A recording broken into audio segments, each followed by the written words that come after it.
Hello friends, welcome to our channel Knowledge Amplifier, and in our this particular video we will be learning how we can fix the amplitude problem in fast Fourier transformation in MATLAB. Okay, so here is one code I have written, very simple code as I have discussed earlier also. So this is nothing but after adjustment of the frequency part, as I have told you earlier also that we are only interested in single sided part. So after computing the FFT I have taken from 1 to floor of n by 2 plus 1. Okay, actually 0 to n by 2 we are interested, but in MATLAB index starts from 1, so 1 to n by 2 it should be, but it may happen that n come as odd number, so floor of n by 2 plus 1, in this way you should write, right? Then we have taken our sampling frequency, and how to calculate the sampling frequency is quite simple. Suppose you are taking one signal like this one, sine 2 pi 3t, where frequency is 3. Here you can see in the time domain the sampling time is 0.01. Okay, because in between two time interval the gap is 0.01. So this is nothing but sampling time, and inverse of sampling time is sampling frequency. So f is equal to 1 by 0.01. This is our sampling frequency, and I will divide my frequency domain from 0 to fs by 2 by this much amount. Okay, that is n by 2 plus floor of n by 2 plus 1. Okay, right? And then we are plotting. You can use stem, you can use plot, does not matter, but if you are applying stem you will be getting more accurate graph.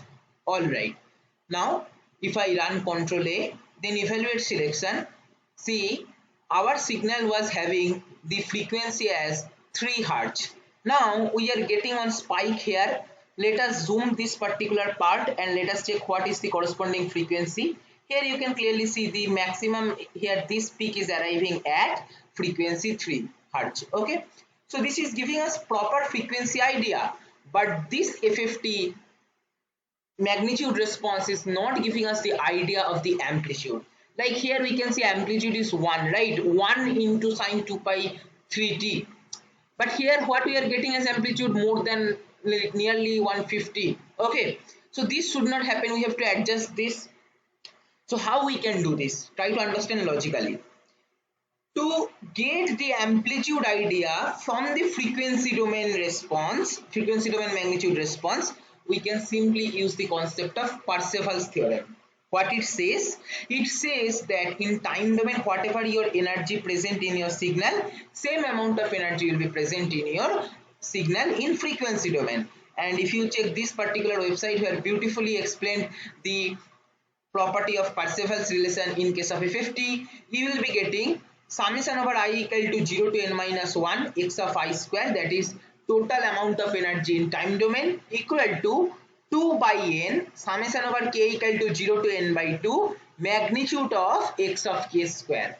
So point to be noted, very important thing, that why I have taken this particular equation, because our interest is single sided spectrum, and this particular Parseval theorem is for single sided, because you can see from k equal to 0 to n by 2, it is not considering from minus n by 2 to n by 2, right? So this we can use. Okay, so the funda is here, you can see the scale factor 2 by n. This we have not given in our expression, because our idea was just to get the magnitude response. We no need to connect in between time domain and frequency domain. But now if you want to get the amplitude idea of time domain from the frequency domain magnitude response, you need to give this part 2 by n. All right, so what we will be giving here, instead of plotting absolute of E, we will be giving 2 into absolute of E by n. That's all. Job is done. If I run control A and then evaluate selection, see how beautifully I am getting. Here the peak is arriving at frequency 3, and check the magnitude. Magnitude is 1, right? I am changing the magnitude to show you whether it is working or not. Suppose I am giving 6 as amplitude. You just check the height of the peak. See, it will be getting 6. Okay, frequency at same frequency, that is frequency as 3 Hz, because I have not changed the frequency part, right? See here at 3 peak is arriving.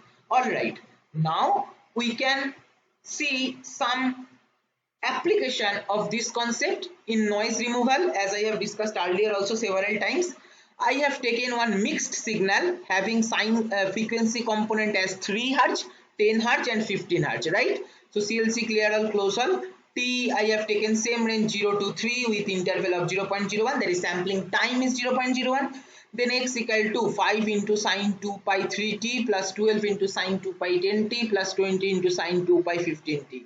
Different frequency, different amplitude, kind of practical signal I have tried to implement. Then n equal to rand of 1 comma length of t, x equal to x plus n. What I have done here, I have added noise in our original smooth signal, and then I have taken the FFT. Okay, now I will be showing you how you can simply understand the frequency component and the amplitude from the frequency response. And in this particular part, this is one kind of application where frequency domain representation will give us much more idea than time domain representation. So first let me show you the time domain representation of the graph.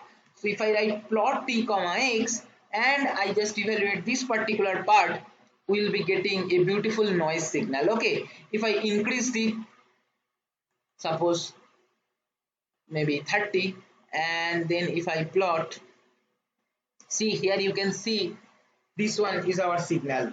Can you tell me what is the frequency component present here, or what is the amplitude of the signal? No, because this is highly corrupted with noise.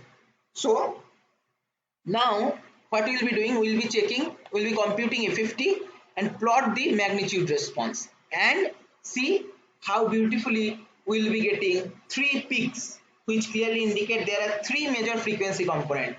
What are the frequency component? I will be going to tools and then going to data cursor. First one here, click on this point, you will be getting x equal to 3. So this particular peak is arriving at frequency 3 hertz and amplitude is 5.009. So I can assure that one signal with 3 hertz frequency and 5 volt amplitude is present. Next one, this one, x equal to 10, y equal to 11.83. So at 10 hertz frequency, nearly 12 volt amplitude, one component is present, and the last dominating component is this one, which is having nearly 15 hertz frequency and 19.26, that is approximately 20 volt amplitude.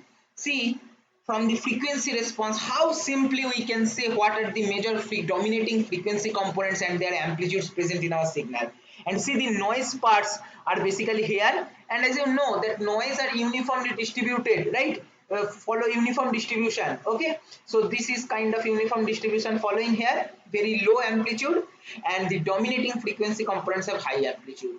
So if you normalize, this is called normalization in amplitude of the FFT. If you do like this, if you divide, if you multiply by the scale factor 2 by n, or if you multiply by 2 and then divide by n, then you will be getting amplitude idea also. And already we have seen how to get the idea of our frequency, and this combines our whole concept, that is amplitude as well as frequency.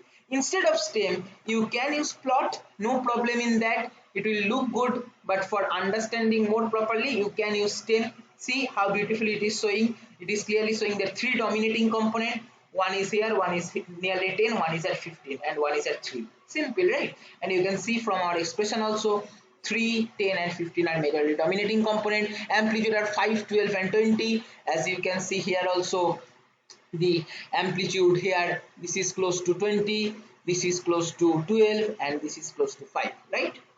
So this is what I wanted to show you. This is all for my this video. I hope you have understood this FFT concept clearly.